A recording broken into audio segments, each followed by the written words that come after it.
जय हिंद साथियों। आज की इस क्लास में हम आगे की जो जीव जंतु के संघ हैं उनके बारे में पढ़ेंगे और आज की क्लास में हम जंतु जगत से संबंधित जितने भी महत्वपूर्ण प्रश्न हैं उनको हम हल करेंगे। तो आगे का जो हमारा संघ है उसका नाम है संघ एकाइनोडर्मेटा।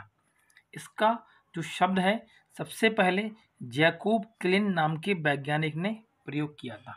कहने का मतलब है कि जो एकाइनोडर्मेटा नाम का शब्द है, इस शब्द का प्रयोग सबसे पहले जैकोब क्लिन नाम के वैज्ञानिक ने किया था और इस शब्द का जो नामकरण है वह जैकोब क्लिन ने ही किया था। मतलब इस शब्द का प्रयोग भी इन्हीं ने किया और नामकरण रखने का श्रेय भी इन्हीं को जाता है।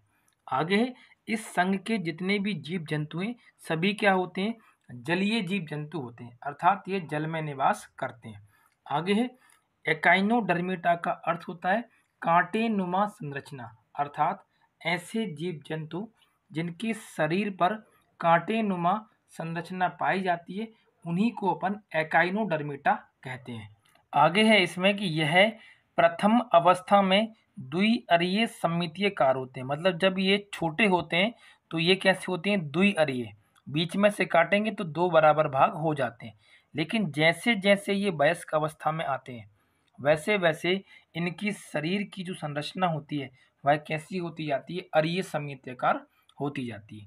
आगे है, इनमें वास्तविक देह गुहा पाई जाती है और जो देह गुहा होती है इसमें मुख्य रूप से 3 तंत्र पाए जाते हैं, जिनमें पहला होता है जलवाहक तंत्र, दूसरा होता है हीमल तंत्र और तीसरा होता है पेरीहीमल तंत्र। इनमें से जो पहला वाला तंत्र होता है जिसे हम जलवाहक तंत्र के नाम से जानते हैं, उसमें मैड्रीपोराइट नाम का एक बड़ा सा छिद्र पाया जाता है। यह छिद्र युक्त क्या होती है? एक पट्टिका होती है और इसी पट्टिका की सहायता से इनके शरीर के अंदर क्या होता है? जल प्रवेश करता है। तो दो बातें इसमें आप याद रखेंगे कि वास्तविक देह गुहा इनमें उपस्थित होती है और इस देह गुहा में 3 तंत्र होते हैं। इन तीनों तंत्रों के नाम याद रखेंगे। और ऐसा कौन सा तंत्र होता है जिसमें मैड्रीपोराइट नाम की छिद्रयुक्त पट्टिका पाई जाती है? आंसर हो जाएगा जलवाहक तंत्रिका। ठीक है।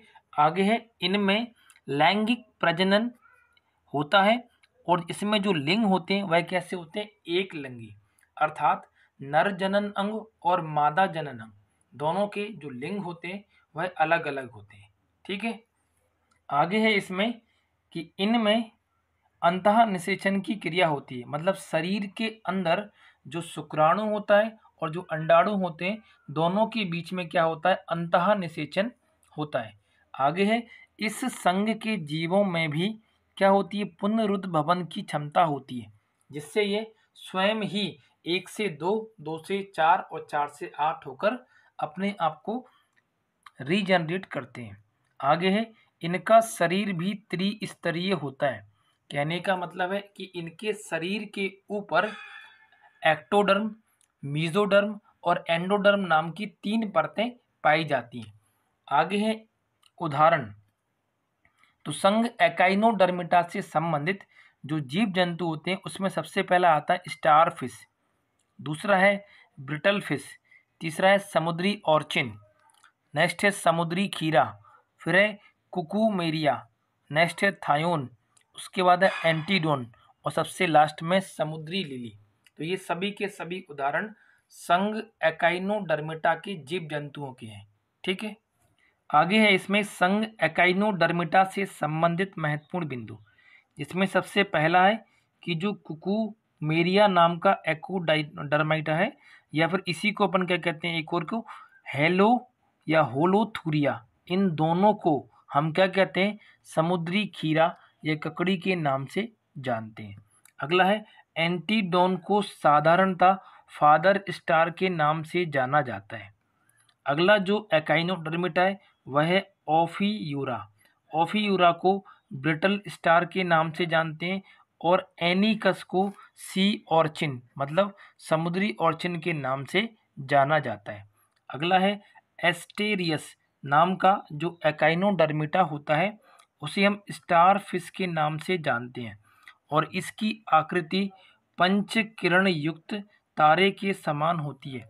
ऐसा लगता है कि इसमें से 5 प्रकार की जो किरणें होती हैं वह बाहर की तरफ निकली होती हैं। तो जितने भी मैंने यहाँ पे महत्वपूर्ण बिंदु लिखे, यह सभी संघ एकाइनोडर्मिटा से संबंधित हैं। अब अगला संघ है इसमें संघ ऑर्थोपोडा। तो संघ ऑर्थोपोडा की जब बात आती है तो ऑर्थोपोडा जो जगत होता है इसका नामकरण करने का श्रेय बॉन सीबोल्ट नाम के वैज्ञानिक को जाता है। और यहाँ पर जो ऑर्थोपोडा होता है इसका अर्थ होता है कि किसी भी शरीर के एक मुख्य अंग से किसी दूसरे अंग का जुड़ा होना, अर्थात संयुक्त उपांग। आर्थोपोडा का अर्थ है संयुक्त उपांग। इसका मतलब है कि शरीर के किसी एक मुख्य अंग के साथ में किसी दूसरे अंग का जुड़ा होना। ठीक है, आगे है इसमें कि जो ऑर्थोपोडा जगत के जंतु होते हैं वह जितने भी हम संघ पढ़ के आए उन सभी संघों में ये सबसे बड़ा संघ होता है। ठीक है, आगे है इस संघ के जंतु जल में, थल में और वायु तीनों प्रकार की जगहों पर क्या होते हैं, उपस्थित होते हैं या फिर पाए जाते हैं। आगे है इनका शरीर द्वि पार्श्विक सममितीयकार होता है, मतलब बीच में से यदि काटते हैं तो 2 बराबर भागों में ये विभाजित हो जाते हैं। आगे है इनका शरीर खंड युक्त होता है जो कि त्रिस्तरीय होता है, मतलब इनके शरीर में भी एक्टोडर्म, मीजोडर्म और एंडोडर्म नाम की 3 परतें पाई जाती हैं। आगे है इनका जो बाहरी आवरण होता है वह काइटिन नाम के बहुशर्करा से मिलकर बना होता है। बहुशर्करा का मतलब होता है पॉलीसैकेराइड। यह एक प्रकार का कार्बोहाइड्रेट होता है और इसी कार्बोहाइड्रेट से जितने भी ऑर्थोपोडा जगत के जीव जंतु होते हैं उनके शरीर का बाहर का आवरण बना होता है। अगला बिंदु है इसमें कि इनका जो रक्त परिसंचरण तंत्र होता है वह कैसा होता है, खुला होता है, मतलब इनमें धमनी और सिराएं नहीं पाई जाती हैं। आगे है इसी में कि इनका जो पेशी तंत्र होता है वह कैसा होता है, विकसित होता है, और तंत्रिका तंत्र भी कैसा होता है, इनका विकसित होता है। तो ये भी विकसित होगा और ये भी विकसित होगा। आगे है इनका उत्सर्जन तंत्र। तो इनका उत्सर्जन तंत्र करने के लिए इनके शरीर में किसी भी प्रकार की किडनियां नहीं पाई जाती हैं। तो किडनी के स्थान पर मेलपिगियन नाम की नलिका होती है जो कि हरित ग्रंथि से जुड़ी होती है। ठीक है, आगे है इनमें श्वसन की क्रिया त्वचा से भी होती है, क्लोम से भी होती है और श्वास नली से भी होती है, मतलब इनमें किसी भी प्रकार के फेफड़े नहीं पाए जाते हैं। और जो फेफड़े पाए जाते हैं वो किस प्रकार के होते हैं, बुक, पुस्तक, फुसफुस होते हैं। तो आप इस प्रकार से इसमें याद रख सकते हैं कि ऑर्थोपोडा जगत के जितने भी जंतु होते हैं जो कि जल में रहते हैं वो क्लोम से करते हैं, और जो जमीन पर रहते हैं वह त्वचा और श्वास नली से करते हैं। ठीक है, और कुछ कुछ में इनमें पुस्तक फुसफुस भी पाए जाते हैं। ठीक है, आगे इसमें कि ये जंतु सामान्यतः एक लिंगी होते हैं, मतलब नर जनन अंग और मादा जनन अंग दोनों के पास अलग अलग क्या होते हैं, प्रजनन अंग होते हैं। आगे है इनके निषेचन की प्रक्रिया आंतरिक और बाह्य दोनों प्रकार की होती है। आगे है उदाहरण, तो कन खजूरा, रेशम का कीड़ा, मक्खी, मच्छर, तिलचट्टा, इसी को अपन कहते हैं कॉकरोच, केकड़ा, झींगा, बिच्छू और मकड़ियाँ। तो यह सभी जितने भी मैंने एग्जाम्पल यहाँ पे पढ़े हैं यह सभी ऑर्थोपोडा जगत के जीव जंतु कहलाते हैं। ठीक है, आगे है इसमें कि संघ ऑर्थोपोडा से संबंधित महत्वपूर्ण बिंदु, जिसमें सबसे पहला बिंदु है पेरीपेटस को हम, जो पेरीपेटस नाम का ऑर्थोपोडा होता है इसे अपन एनालिडा और ऑर्थोपोडा संघ इन दोनों के बीच की कड़ी कहते हैं। ये नाम याद रखेंगे आप। तो एनालिडा संघ जो होता है और जो ऑर्थोपोडा संघ होता है इन दोनों के आपस में जोड़ने की जो कड़ी होती है उसे अपन पेरीपेटस कहते हैं। अगला बिंदु है इस संघ का सबसे बड़ा जो वर्ग है वह कौन सा है, कीट वर्ग, जिसे अपन इंसेक्टा भी कहते हैं। अगला है बिच्छू का वैज्ञानिक नाम पैलामीनियस होता है। टिड्डा जो कि एक ग्रास हॉपर होता है, जो कि एक कीट है जो कि फसल के लिए बहुत ज़्यादा क्या होता है, बेकार होता है। अभी कुछ सालों पहले आपने सुना होगा कोरोना के टाइम पर कि टिड्डे का आक्रमण हो चुका है, टिड्डों का, जो कि फसलों को चट कर जाते हैं। ठीक है। आगे है इसमें केकड़ा। तो केकड़ा का जो वैज्ञानिक नाम होता है वह क्या होता है? कार्सिनियस, कार्सिनस। तो ये इतने बिंदु आपको इसमें याद रखने हैं, ठीक है। अगला संघ है इसमें संघ हेमिकार्डेटा। तो इसमें हेमी का अर्थ होता है आधा और कॉर्डेटा का मतलब होता है नोटोकार्ड। अर्थात इस संघ के अंतर्गत कॉर्डेटा और संघ अकार्डेटा के बीच के जो जीव जंतु होते हैं वह आते हैं, जिनमें थोड़ा बहुत क्या होता है? कशेरुकी की दंड पाया जाता है, ठीक है। यह पूर्णतः जलीय होते हैं, मतलब जल में निवास करते हैं। इनमें पाचन तंत्र पूर्णतः विकसित होता है और यह श्वसन की क्रिया अपने क्लोमों या गिल्स की सहायता से करते हैं। इनमें प्रजनन की क्रिया लैंगिक रूप से होती है और निषेचन आंतरिक और बाह्य दोनों प्रकार से संभव होता है। यदि हम बात करें इनके उदाहरणों की, तो पहला उदाहरण होगा इसका वेलेनोग्लासस और दूसरा होगा सिफेलोडिस्कस। तो ये सभी जो हमने इसमें पढ़ा है ये हमारे संघ कार्डेटा के बारे में है, ठीक है। तो अब हम आज की क्लास से संबंधित कुछ महत्वपूर्ण प्रश्नों को हल करते हैं। तो आज की इस क्लास में हम जंतु जगत से संबंधित कुछ महत्वपूर्ण प्रश्नों को हल करेंगे।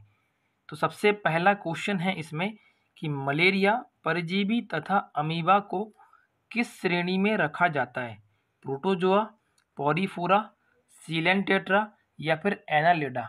तो मैंने आपको पढ़ाया कि जो मलेरिया परजीवी होता है यह एक प्रकार का प्रोटोजोआ होता है।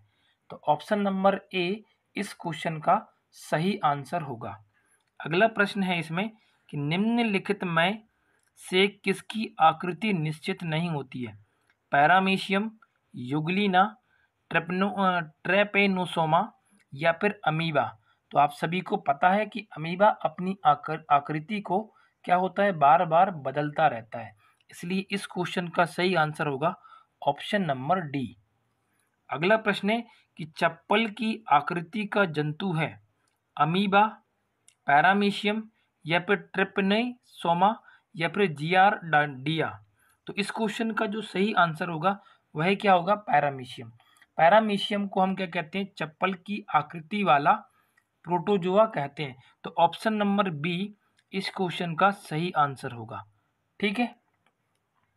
अगला प्रश्न है अमीबा का प्रचलन अंग है सीलिया, फ्लैजिला, कूटपाद या फिर टेंटेकल्स।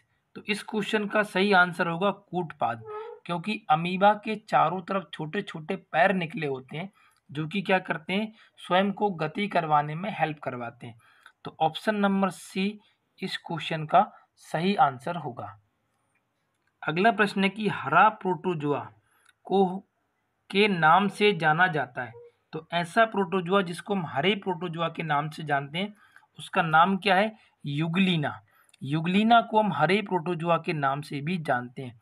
तो ऑप्शन नंबर डी इस क्वेश्चन का सही आंसर होगा। अगला प्रश्न है इसमें कि पौधा और जंतु के बीच की योजक कड़ी के रूप में जाना जाता है।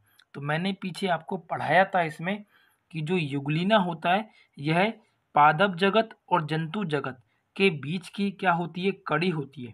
तो इस क्वेश्चन का सही आंसर ऑप्शन नंबर बी होगा, ठीक है। अगला प्रश्न है कि मनुष्य के शरीर में एंट अमीबा हिस्टोलिटिका कहाँ पर पाया जाता है? आंत में, गले में, आमाशय में या फिर फेफड़े में। तो एंट अमीबा नाम का जो प्रोटोजोआ होता है यह मुख्य रूप से हमारे शरीर की जो आंतें होती है उनमें क्या होता है? उपस्थित होता है। तो सातवें क्वेश्चन का सही आंसर ऑप्शन नंबर ए होगा। अगला प्रश्न है इसमें पेचिस या अमीबाइसिस के लिए उत्तरदायी प्रोटोजोआ है अमीबा, एंट अमीबा, पैरामीशियम या फिर ट्रिपेनोसोमा। तो जब किसी को पेचिस, दस्त वगैरह लगते हैं या डायरिया होता है तो वह प्रोटोजोआ से होने वाला एक रोग होता है और यह रोग एंट अमीबा के कारण होता है। तो इस क्वेश्चन का सही आंसर ऑप्शन नंबर बी होगा। अगला प्रश्न है मलेरिया बुखार पैदा करने वाला प्रोटोजोआ है पैरामीशियम, लिस्मेनिया, प्लाज्मोडियम या फिर एंट अमीबा। तो इस क्वेश्चन का जो सही आंसर होगा वह क्या होगा? प्लाज्मोडियम। प्लाज्मोडियम नामक प्रोटोजोआ से मनुष्यों में मलेरिया नाम का बुखार क्या होता है? उत्पन्न होने लगता है। अगला प्रश्न है इसमें, काला अजार उत्पन्न करने वाला प्रोटोजुआ निम्न में से कौन सा है? एंटमीबा, ट्रीपेनोसोमा, ट्राइकोमोनास या फिर लिशमैनिया।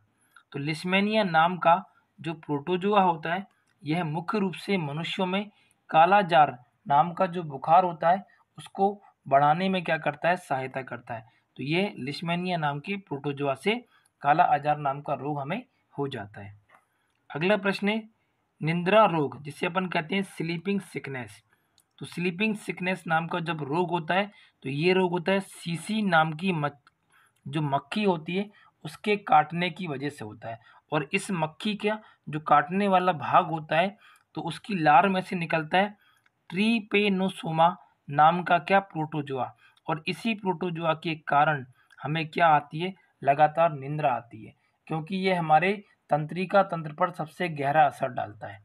तो इस क्वेश्चन का ऑप्शन नंबर बी सही आंसर होगा। अगला प्रश्न है इसमें, मनुष्य की आंत में रहने वाला एक कोशीय अरोगजनक परजीवी प्रोटोजुआ है। तो इसका आंसर होगा ई कोलाई। ई कोलाई नाम का जो प्रोटोजुआ होता है जो कि परजीवी है, यह मनुष्यों की आंत में क्या होता है, उपस्थित होता है। अगला प्रश्न है इसमें कि अमीबा में कूटपाद महत्वपूर्ण होते हैं।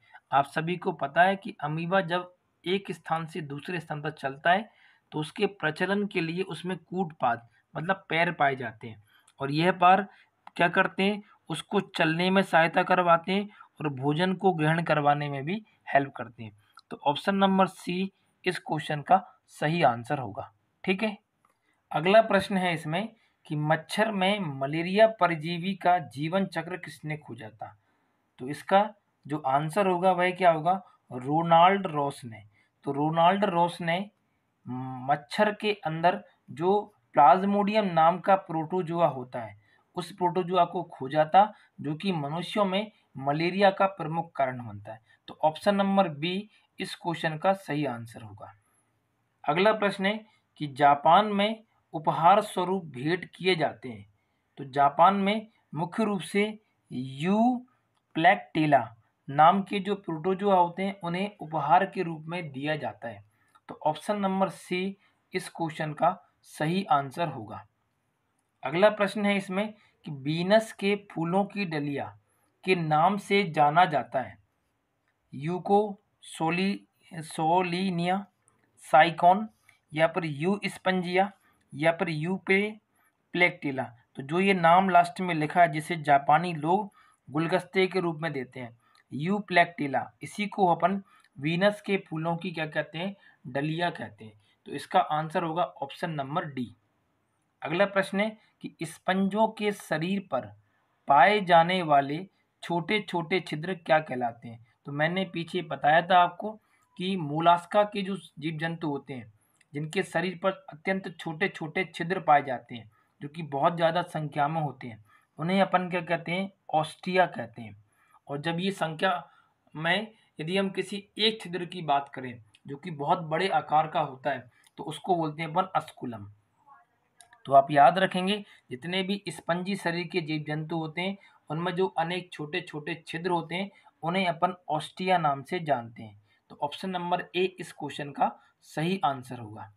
अगला प्रश्न है कि स्पंज के सिरे पर स्थित एक बड़ा छिद्र, तो छोटे छोटे अनेक छिद्र थे तो उनका नाम था ऑस्टिया, तो जो बड़े आकार का एक छिद्र होता है उसको बोलते हैं अस्कुलम। तो ऑप्शन नंबर बी इस क्वेश्चन का सही आंसर होगा। अगला प्रश्न है इसमें, सीलियन टेट्रा संघ को अन्य किस नाम से जाना जाता है? प्रोटोजुआ, पॉरीफोरा, निडेरिया या फिर एनालिडा। तो सीलियन टेट्रा नाम के संघ को हम पॉरीफोरा संघ के नाम से भी जानते हैं। तो ऑप्शन नंबर बी इस क्वेश्चन का सही आंसर होगा। अगला प्रश्न है कि निम्न में से किसमें रक्त नहीं होता है किंतु श्वसन क्रिया मुख्य रूप से होती है? तिलचट्टा, केचुआ, हाइड्रा या फिर कंगारू। तो इन सभी में से जो हाइड्रा होता है इसमें रक्त उपस्थित नहीं होता है लेकिन फिर भी श्वसन की क्रिया पूर्ण होती है। तो ऑप्शन नंबर सी इस क्वेश्चन का सही आंसर होगा। अगला प्रश्न है इसमें, कोरल रीफ या जिसे अपन कहते हैं प्रवाल भित्ति का निर्माण किसके द्वारा होता है? प्रोटोजोआ के द्वारा, सीलेन टेट्रा के द्वारा, आर्थ्रोपोडा के द्वारा या फिर पॉरीफोरा के द्वारा। तो प्रवाल भित्ति का निर्माण मुख्य रूप से सीलेन टेट्रा नाम के जो जीव जंतु होते हैं, जिन्हें अपन पॉरीफोरा के नाम से जानते हैं, उनके द्वारा होता है। तो ऑप्शन नंबर बी इस क्वेश्चन का सही आंसर होगा। अगला प्रश्न है, हाइड्रा का प्रचलन अंग क्या होता है? तो ये मैंने आपको नहीं पढ़ाया है, लेकिन फिर भी इस प्रश्न के माध्यम से आप इसे पढ़ सकते हैं। तो देखिए, जो कूड पाथ होता है यह अमीबा का प्रचलन अंग होता है, और इसका जो हाइड्रा का प्रचलन अंग होगा वह क्या होता है? टेंटेकल्स। तो हाइड्रा के चारों ओर छोटे छोटे से क्या होती है? संरचना बनी होती है, जिसे अपन टेंटेकल्स कहते हैं। तो ऑप्शन नंबर सी इस क्वेश्चन का सही आंसर होगा। अगला प्रश्न है इसमें कि प्रवाल, जिन्हें अपन बोलते हैं कोरल्स, क्या होते हैं? एक वन कास्ट होता है, मतलब वन में रहता है, एक जड़ी बूटी होती है, एक समुद्री जीव होता है, या इनमें से कोई नहीं? तो जो प्रवाल होते हैं एक प्रकार के समुद्री जीव होते हैं जो कि समुद्र में निवास करते हैं। तो ऑप्शन नंबर बी इस क्वेश्चन का सही आंसर होगा। अगला प्रश्न है इसमें कि जेली फिश को नाम से जाना जाता है। तो जेली फिश को हम क्या कहते हैं? हाइड्रा, फाइसिलेरिया, ऑरिलिया या फिर ओबिलिया। तो इन चारों में से जो सही उत्तर होगा भाई क्या होगा? ऑरिलिया। जेली फिश को हम ऑरिलिया के नाम से भी जानते हैं। ये तो मैंने आपको पढ़ाया है, आप पीछे पढ़िए, आपको ये समझ में आ जाएगा। ठीक है, तो ऑप्शन नंबर सी इस क्वेश्चन का सही आंसर होगा। अगला प्रश्न है, समुद्री एनीमोन के नाम से जाना जाता है? हाइड्रा, फाइसेलिया, ऑरिलिया या फिर मैट्रीडियम।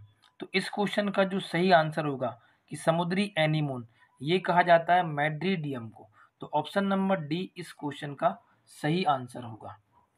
अगला प्रश्न है, पोर्टुगीज मैन ऑफ वॉर के नाम से जाना जाता है? फाइसिलेरिया, हाइड्रा या ऑरिलिया या फिर ओबिलिया। तो इसका सही उत्तर और आंसर आ जाएगा फाइसिलेरिया। फाइसिलेरिया को अपन इस नाम से जानते हैं। तो ऑप्शन नंबर ए इस क्वेश्चन का सही आंसर होगा।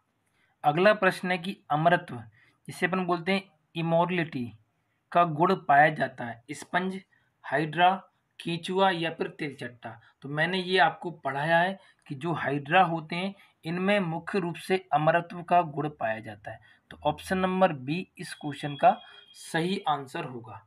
ठीक है, अगला प्रश्न है इसमें कि चपटे कृमियों, जिसे अपन बोलते हैं फ्लैट बॉम, को किस संघ के अंतर्गत रखा जाता है? तो ऐसी कृमियां जिनका आकार फीते के समान चपटा होता है, उन्हें हम प्लेटी हेलमेंथीस के अंतर्गत रखते हैं। तो ऑप्शन नंबर ए इस क्वेश्चन का सही आंसर होगा। अगला प्रश्न है, फीता कृमि, जो कि हम ऊपर पढ़ के आए, टैप वॉर्म, किस संघ का एक महत्वपूर्ण प्राणी है? तो इसका आंसर भी क्या हो जाएगा? प्लेटी हेलमेंथीस। ऑप्शन नंबर डी इस क्वेश्चन का सही आंसर होगा। अगला प्रश्न है कि निम्न में से कौन मानव मात्र के लिए उपयोगी नहीं है? तो इनमें से मधुमक्खी मानव के लिए उपयोगी है, उसके बाद केचुआ मानव के लिए उपयोगी है, फीता कृमि अकेला मानव के लिए उपयोगी नहीं है, बाकी रेशम का कीट भी मानव के लिए उपयोगी है क्योंकि ये कीड़ा बनाने का काम करता है कॉटन के अंदर। ठीक है, तो ऑप्शन नंबर सी इस क्वेश्चन का सही आंसर होगा। ठीक है, अगला प्रश्न है कि निम्न में से किसके अधपके मांस खाने से फीता कृमि मनुष्य की आंत में पहुंचता है? तो ये होता है क्या? सुअर। यदि कोई व्यक्ति सुअर का मांस खाता है, क्योंकि सुअर में भी ये पाई जाती है फीता कृमि, तो उसी के मांस को के सेवन से शरीर के मनुष्यों की जो आंतें होती हैं उनमें भी मुख्य रूप से क्या होता है? ये वाला जो कृमि होता है वह शरीर के अंदर पहुंच जाता है। तो ऑप्शन नंबर डी इस क्वेश्चन का सही आंसर होगा। अगला प्रश्न है कि गोल कृमि या सूत्र कृमि को किस संघ के अंतर्गत रखा गया है? तो ये भी मैंने आपको पढ़ाया है कि ऐसी संघ के जीव जंतु जिनका आकार गोल होता है तो उन्हें कहा जाता है क्या? नीमेल्थेहेलमिन्थेस। नीमेल्थेहेलमिन्थेस। तो ऑप्शन नंबर बी इस क्वेश्चन का सही आंसर होगा। अगला प्रश्न है, एस्केरिस द्वारा मनुष्य में कौन सा रोग उत्पन्न होता है? तो इसके द्वारा मनुष्यों में एस्केरियासिस नामक रोग हो जाता है। तो ऑप्शन नंबर बी इस क्वेश्चन का सही आंसर होगा। अगला प्रश्न है, फाइलेरिया नामक रोग उत्पन्न होता है। तो फाइलेरिया नामक रोग उत्पन्न होता है बुचेरिया नाम की जो बैनक्राफ्ट होती है इसके द्वारा। तो ऑप्शन नंबर बी इस क्वेश्चन का सही आंसर होगा। अगला प्रश्न है कि एस्केरिस पाया जाता है। तो यह मुख्य रूप से मनुष्यों की जो छोटी आंत होती है उसमें पाया जाता है। तो ऑप्शन नंबर ए इस क्वेश्चन का सही आंसर होगा। अगला प्रश्न है, फेरिटिमा पोस्थुमा निम्न में से किसका वैज्ञानिक नाम है? जोंक, नैरिस, केंचुआ या फिर फीता कृमि। तो जो केंचुआ होता है उसका वैज्ञानिक नाम फेरिटिमा पोस्थुमा होता है। तो ऑप्शन नंबर सी इस क्वेश्चन का सही आंसर होगा। ठीक है। अगला प्रश्न है इसमें कि केंचुआ में कौन सा रक्त वर्णक उपस्थित होता है? तो केंचुए में जो रक्त वर्णक उपस्थित होता है वह कौन सा होता है? हीमोसाइनिन। और इसी की वजह से इनका जो रक्त होता है उसका रंग होता है नीला। तो ऑप्शन नंबर ए इस क्वेश्चन का सही आंसर होगा।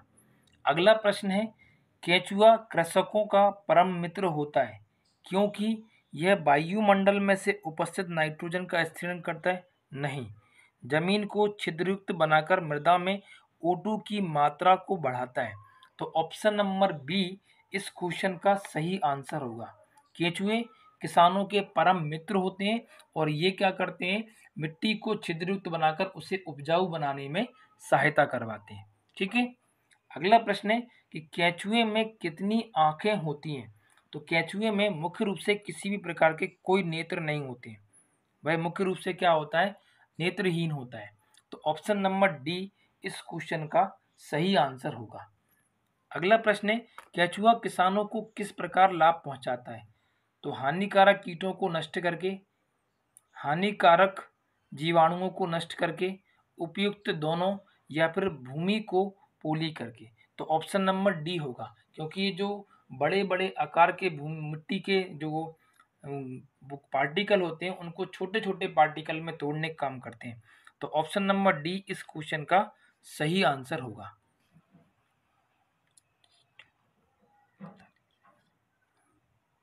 अगला प्रश्न है कि कीटों में कितनी जोड़ी टांगें होती हैं?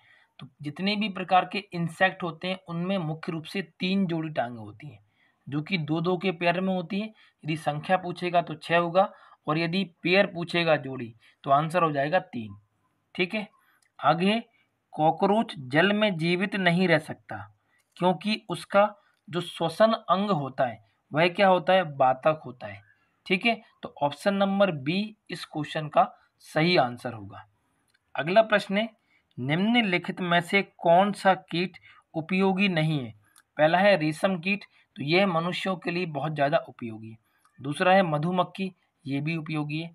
तीसरा है घरेलू मक्खी, तो ये किसी काम की नहीं है बल्कि परेशान हो करती है हमें। लेडी बट, ये भी काम का है। तो ऑप्शन नंबर सी इस क्वेश्चन का सही आंसर होगा। ठीक है। अगला क्वेश्चन है कि मच्छर में लाल खून का उभर आना किस पर पोषण के कारण होता है? तो मुख्य रूप से ये होता है स्तनधारियों में।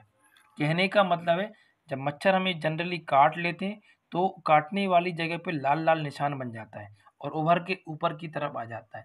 तो ये घटना मुख्य रूप से हम स्तनधारी जीवों में होती है। तो ऑप्शन नंबर सी इस क्वेश्चन का सही आंसर होगा।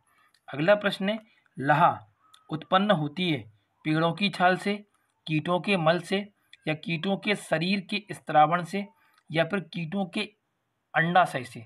तो इस क्वेश्चन का जो सही आंसर होगा वह क्या होगा? कीटों के शरीर के स्त्रावण से मुख्य रूप से लाहा उत्पन्न होती है। ठीक है। अगला प्रश्न है इसमें, रेशम का उत्पादन किससे होता है? तो रेशम का उत्पादन करने के लिए मुख्य रूप से रेशम के जो कीट होते हैं उनकी जो प्यूपा होता है उससे होता है, ना कि उनके लार्वा से। तो ऑप्शन नंबर बी इस क्वेश्चन का सही आंसर होगा। ठीक है। अगला प्रश्न है, घरेलू मक्खी का लार्वा क्या कहलाता है? तो घरेलू मक्खी के लार्वे को हम मैंगोटा कहते हैं, मैंगोट कहते हैं। लार्वा मतलब होता है घरेलू मक्खी जो होती है उसके बच्चे।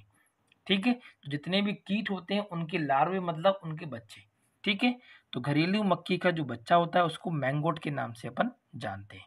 ठीक है, अगला प्रश्न है इसमें कि बिच्छू का विष कहाँ पर होता है। तो ये तो आप सभी को पता है, जब बिच्छू काटता है तो उसका जो विष होता है वह उसके डंक में होता है। तो ऑप्शन नंबर डी इस क्वेश्चन का सही आंसर होगा। अगला प्रश्न है कि तितली की आंखें रात में चमकती हैं। तो जितने भी प्रकार के जीव जंतु होते हैं, जैसे कि जानवरों को देखा होगा, गाय वगैरह को, तो उनकी आंखें भी रात को चमकती हैं। तो ये वेरी मोस्ट आईएमपी क्वेश्चन है। तो इसके लिए आप याद रखेंगे टैपीटम लूसीडम नाम की परत होती है हमारी आंख की जो रेटिना होती है। तो उस आंख की रेटिना के पीछे एक परावर्तक टैपीटम लूसीडम नाम की परत होती है, जो कि क्या करती है, उस प्रकाश की किरणों को परावर्तित करके बाहर पहुंचा देती है। इसलिए जानवरों की आंखें क्या होती हैं, चमकदार दिखाई पड़ती हैं। तो ऑप्शन नंबर सी इस क्वेश्चन का सही आंसर होगा। और हम मनुष्यों में यह परत नहीं पाई जाती है।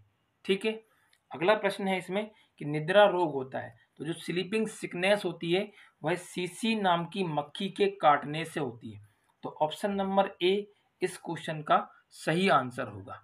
ठीक है, अगला प्रश्न है इसमें कि मनुष्यों में कालजार नाम का जो रोग होता है उसको फैलाने वाला जो मच्छर होता है उसे क्या कहते हैं अपन। तो सैंड फ्लाई नाम का जो मच्छर होता है वह मनुष्यों में मुख्य रूप से कालाजार का कारण होता है। ठीक है, अगला प्रश्न है कि कीट वर्ग के जंतुओं का एक विशिष्ट लक्षण होता है। तो कीट वर्ग के जो जंतु होते हैं उनमें मुख्य रूप से 3 जोड़ी क्या होते हैं, पैर होते हैं, और यही इनका क्या होता है, एक विशिष्ट लक्षण होता है। तो ऑप्शन नंबर ए इस क्वेश्चन का सही आंसर होगा। ठीक है, अगला प्रश्न है कि मलेरिया रोग का जो वाहक होता है वह क्या होता है, जो कि मलेरिया के रोग को फैलाने का काम करता है। नर नर एनाफ्लेज, मादा क्यूलेक्स या फिर मादा एनाफ्लेज। तो मादा एनाफ्लेज नाम का जो मच्छर होता है यह एक व्यक्ति से दूसरे व्यक्ति में मुख्य रूप से मलेरिया का जो प्रोटोजोआ होता है प्लाज्मोडियम उसको फैलाने का काम करता है। तो 53वें क्वेश्चन का सही आंसर ऑप्शन नंबर डी होगा। अगला प्रश्न है कटल फिश के नाम से जाना जाता है। तो कटल फिश का मतलब क्या होता है, सीपियां। समुद्र में पाई जाने वाली जो विभिन्न प्रकार की सीपियां होती हैं उन्हीं को हम कटल फिश के नाम से जानते हैं। अगला प्रश्न है इसमें कि ऑक्टोपस है संधिपाद, शूलचर्मी, हेमिकार्ड या फिर मृदुकवची। तो ऑप्शन नंबर डी इस क्वेश्चन का सही आंसर होगा। जो ऑक्टोपस है जो कि समुद्र में निवास करता है, इसके 8 पैर होते हैं, यह अपने आप में एक मृदुकवची होता है। ठीक है, अगला प्रश्न है कि डेविल फिश के नाम से जाना जाता है। तो ऑक्टोपस को ही हम डेविल फिश के नाम से जानते हैं। तो ऑप्शन नंबर डी इस क्वेश्चन का सही आंसर होगा। अगला प्रश्न है इसमें कि ऑक्टोपस में भुजाओं की संख्या, देखो नाम समझ में आ रहा है, ऑक्टो माने 8, तो इस क्वेश्चन का आंसर भी क्या हो जाएगा, 8 हो जाएगा। ठीक है, अगला प्रश्न है इसमें कि एनेलिडा और मोलस्का के बीच की जो कड़ी होती है उसे अपन कहते हैं क्या, नियोप्लीना। ये मैंने आपको पढ़ा है, आप इसे याद करें, पीछे मैंने पढ़ाया है, तो ये बात आप इसको याद रखेंगे। तो ऑप्शन नंबर ए इस क्वेश्चन का सही आंसर होगा। अगला प्रश्न है इसमें कि तारा मछली निम्नलिखित में से किस संघ का प्राणी है। जो तारा मछली होती है ये मुख्य रूप से इकाइनोडर्मिटा नाम का जो संघ है उससे संबंधित है और उसी का यह एक उदाहरण है। ठीक है, अगला प्रश्न है इसमें कि अरस्तु का लालटेन है निम्न में से एक स्वच्छ जलीय इकाइनोडर्मल प्राणी या फिर समुद्री ऑर्चिन के आहार तंत्र में चबाने वाला यंत्र। तो ऑप्शन नंबर बी इस क्वेश्चन का सही आंसर होगा। ठीक है, तो आज की इस क्लास में हमने जंतु जगत से संबंधित कुछ महत्वपूर्ण प्रश्नों को हल किया और जो जंतु जगत का जो क्लासिफिकेशन है वह आपका कंप्लीट हो गया। अगली क्लास में हम पादप जगत को पढ़ने वाले हैं और पादप जगत को एक ही क्लास में पूरा करेंगे और उसके नेक्स्ट वाली क्लास में हम उसके सारे क्वेश्चंस को हल करेंगे। ठीक है, तो आज के लिए इतना ही, और इस क्लास की जो पीडीएफ रहेगी वह आपको हमारे टेलीग्राम के चैनल पर शेयर कर दी जाएगी, वहाँ से आप इसे प्राप्त कर सकते हैं। ठीक है, तो चलिए मिलते हैं हम अगली क्लास में, तब तक के लिए नमस्कार, धन्यवाद।